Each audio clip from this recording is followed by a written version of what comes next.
conjunto de tilacoides. Entonces, acá hay hartas cosas que desmitificar de la fotosíntesis. La fotosíntesis ustedes probablemente la han visto cuando eran más pequeños, como un proceso que transforma la luz y el dióxido de carbono en azúcar y energía. Es un poco más que eso, y hoy día vamos a ver un poco de qué se trata. Probablemente ustedes sepan que tiene una fase luminosa y una fase oscura. La fase luminosa, evidentemente, es dependiente de luz. En la membrana de la tilacoide es donde se encuentra la cadena transportadora de electrones y la ATPasa, que es tal como la ATPasa en la mitocondria, acá hay una enzima que se dedica a formar ATP para poder acoplar procesos de energía. Se genera ATP y poder reductor. Entonces, como para hacerlo un poco más fácil, esta fase requiere luz, ¿sí? Y en esta fase vamos a obtener principalmente la energía necesaria para producir los azúcares que forman los plastidios. Luego tenemos la fase oscura, o llamado también ciclo de Calvin, que es una fase independiente de luz. Ojo, esto es muy importante y por favor anótenlo en algún lado. Que sea una fase independiente de luz no significa que ocurra solamente en la oscuridad, significa que puede ocurrir con o sin luz, pero también puede ocurrir de día. Ahí podemos hablar de la eficiencia y vamos a hablar de eso un poco más adelante, pero puede ocurrir de día. Se produce una estroma donde se halla la enzima rubisco, que es una enzima que vamos más adelante, que es responsable de la fijación del dióxido de carbono. Requiere energía y es poder reductor, que acá se llaman las pH. Entonces, fíjense que la fase luminosa se genera ATP y poder reductor, y la fase oscura se consume. Se consume. Se consume para formar azúcares. Acá tenemos el panorama general de la fotosíntesis, unos dibujos que son prácticamente infantiles, pero que explican un poco lo que esperamos que sepan ustedes de la fotosíntesis. Las células fotosintéticas liberan oxígeno y carbohidratos para las células heterotróficas, como los animales, como nosotros. Y nosotros los animales, producto de la respiración celular, liberamos agua y dióxido de carbono, las cuales son empleadas por la célula fotosintética. Entonces acá hay una forma de ver la fotosíntesis de una forma ecológica, o sea, la interacción entre distintas especies. Acá podemos ver la relación de la fase clara con la fase oscura. Acá el agua que se requiere se transforma en oxígeno y se obtiene por reductor en la fase clara y ATP. Y la fase oscura se ocupa esta energía para poder juntar las moléculas de dióxido de carbono y formar carbohidratos. Y acá tenemos otro esquema que muestra lo mismo. En la fase clara, el agua se transforma en oxígeno. Es importante que recuerden esto, lo preguntan bastante, de hecho, en la PSU de ciencia, como cuáles son los reactantes y los productos de la fase clara a la fase oscura. Eh, el agua es transformada en oxígeno y el poder reductor de ATP es empleado en el ciclo Calvin para generar azúcares. No quiero que veamos el detalle en particular del ciclo de Calvin, sino que entra y que sale. Partimos por la fase clara, que está compuesta por un fotosistema 1 y por un fotosistema 2. En este fotosistema 1, eh, el- la primera, una molécula de agua, va a separar el hidrógeno del oxígeno, va a llevar a un punto de excitación y esto va a permitir el transporte de electrones. Bien, de otra forma. La luz. La luz que llega al Sol llega a las plantas, los fotones. Recuerden que la luz se transporta en fotones. Estos fotones lo que van a provocar es que los pigmentos de los fotosistemas pasen a un estado excitado. Y estos pigmentos del estado excitado permiten el transporte de electrones a un complejo. Y este complejo, que también es excitado por fotones, permite el transporte de electrones hacia el poder reductor. En otras palabras, se aprovecha la energía que viene de la luz solar para excitar los pigmentos y transportar electrones hacia el poder reductor. Acá entonces existe una transducción de energía, es decir, la energía solar es transformada de alguna manera en energía química. Es importante que sepan también que el fotosistema 1 tiene más energía que el fotosistema 2. Lo pueden ver porque en este gráfico se encuentra relacionado esto, está complejo a la cantidad de energía que tienen los electrones. Entonces acá se excitan los electrones, pero menos que en el fotosistema 1. Entonces fotosistema 2 primero, después el fotosistema 1, y formar NADPH, que es el poder reductor. Es bastante más compleja esta transducción de energía, pero me interesa que se queden que los fotones permiten la excitación de los pigmentos. Esta excitación de los pigmentos faculta el transporte de electrones que permite la formación de poder reductor. Luego pasamos a la fase oscura, que se produce en el estroma del cloroplasto. Recuerden que la fase clara, ¿dónde ocurre? Es importante recordar dónde ocurre.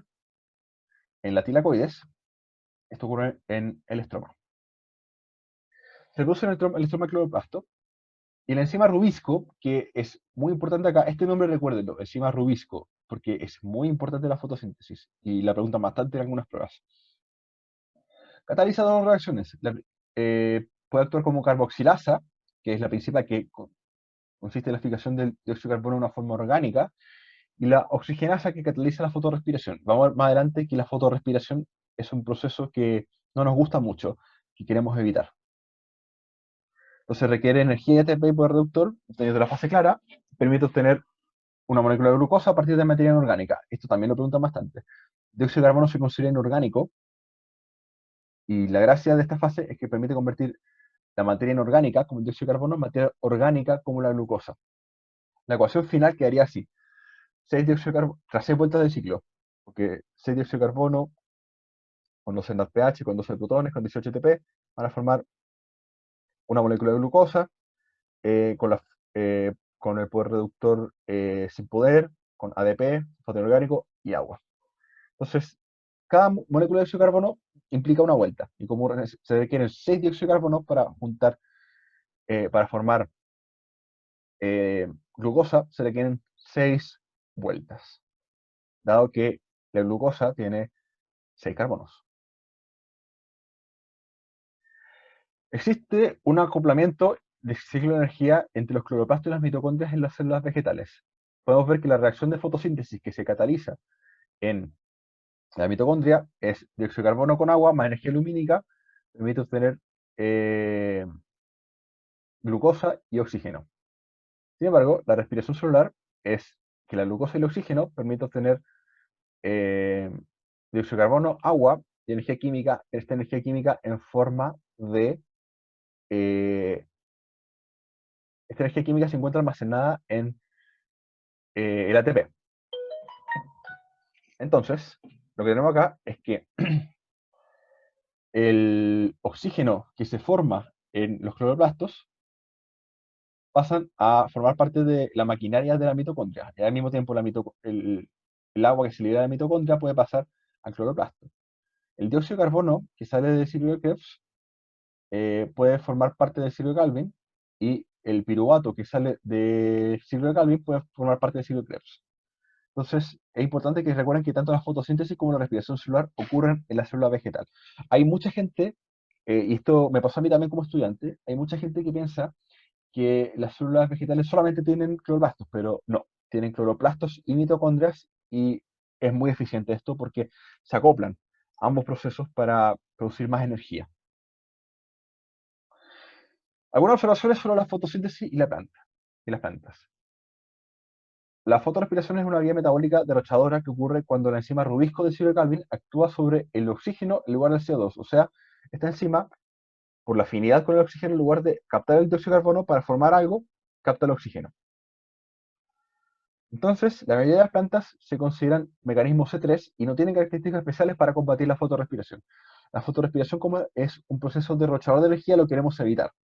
Pero la mayor parte de las plantas son C3 y no lo evitan. Las plantas C4 reducen al mínimo la fotorrespiración, separando la fijación inicial del dióxido de carbono y el ciclo de Calvin al realizar estos pasos en tipos de suelo diferentes. O sea, acá ocurre una separación espacial. Vamos a hacer la fijación inicial del dióxido de carbono acá, o sea, acá está la Rubisco haciendo la fijación, y el ciclo de Calvin acá. en lugares distintos. Por tanto, se evita que el rubisco eh, derroche energía fijando oxígeno.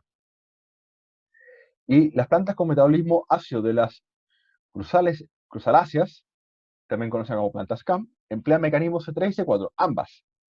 Producen la misma fotorrespiración y ahorran agua mediante la separación de estos pasos en el tiempo, entre el día y la noche. Entonces, las plantas C4, separación entre el espacio, lugares distintos, la fijación de dióxido de carbono y Ciro Galvin, y las plantas CAM en el tiempo. O sea, en un momento, durante el día y la noche hace un proceso, y durante el día hace un proceso, y durante la noche hace el otro. Vamos a ver cuándo hace cuál. Acá tenemos el mecanismo C3, que ocurre en las células mesófilas. Si se dan cuenta, acá se encuentra el rubisco, el dióxido de carbono es fijado. Nada que hacer. Hay fotorrespiración y se pierde mucha energía. En cambio, en la C4, la fijación del dióxido de carbono ocurre acá. Y ahora que el dióxido de carbono está fijado, pasa a otra célula, y en esta otra célula ocurre el ciclo de Calvin. Este es el mecanismo C4. Términos muy generales, que es lo que me interesa que manejen de C3, C4 y CAM. En cambio, acá vemos que durante la noche eh, emplea el mecanismo C3, o sea, C4 digo, para los estromas se encuentran abiertos y fija el dióxido de carbono, y durante el día los estromas se encuentran cerrados, de modo que ya no entra más dióxido de carbono, pero el dióxido de carbono forma ya parte del ciclo de Calvin. O sea, acá la respiración no es espacial, sino que es temporal. Acá tenemos finalmente un esquema que resume el fotosistema 3, o sea, la fotosíntesis C3, fotosíntesis C4 y fotosíntesis CAM. Acá vamos a ver que C3 en casi todas las plantas se pierde mucha energía porque la rubisco va a generar fotorrespiración que va a derrochar energía. El sistema C4 logra separarlo a partir de distintas células, y el sistema CAM logra hacer una separación espacial. El tema no me interesa como que aprenda en detalle, pero sí cuáles son los mecanismos para evitar la fotorrespiración si es que alguno solo los tiene. Entonces, sé que esta clase ha sido bastante densa, pero con esto terminamos todos los órganos celulares. Si pueden escucharla más de alguna vez, sería bastante positivo. Si tienen alguna duda, no duden en escribirme. Y bueno, que tengan una muy buena semana.